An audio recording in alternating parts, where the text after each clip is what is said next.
KLINK. Really short. I heard a couple of people go, that's it.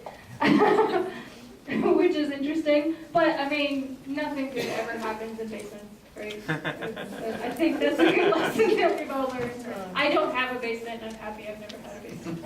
Okay. I'm thinking maybe she's just having a panic attack, like she doesn't like clown, and she saw that thing and that reminded her of something bad in her past or childhood, and she just, freaked out.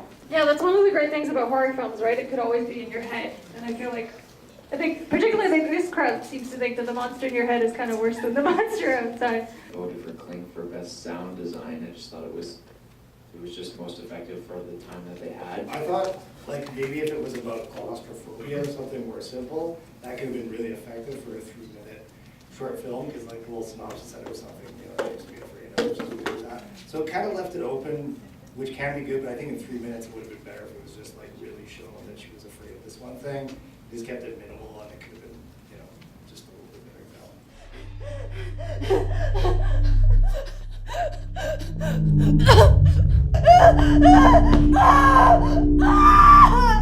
That's funny, because I thought it was pretty minimal. There isn't like much to it. It's her in a basement with the scary monkey thing, which a lot of people seem to react to the little doll, which I really loved. Did anybody have a particular reason when they saw the doll? Because I heard like one really loud reaction to this doll. I don't know if this is anyone else, but just like, I get triggered by dolls easily because I mean, like, I got locked in the basement after I watched Chucky when I was like 5. So like, I mean,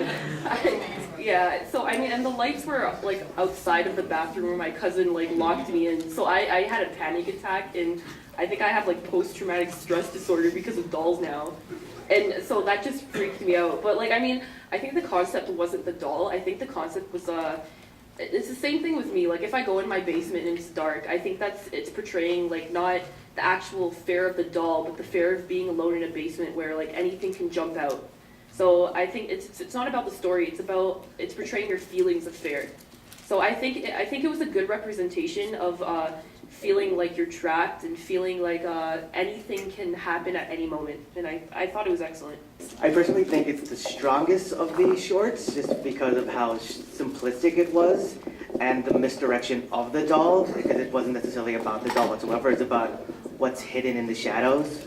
My only nitpick I would have is one effect where with the cell phone, the simple fact that cell phones don't go into white noise before they turn off.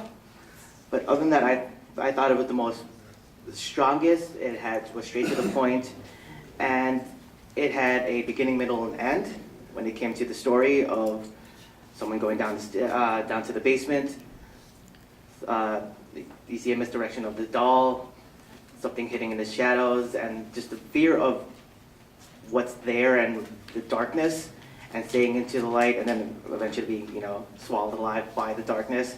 I found it to be the most strongest of the other ones. Maybe not stylistically, but plot-wise, and with more bang to your buck and straight to the point, is probably the strongest.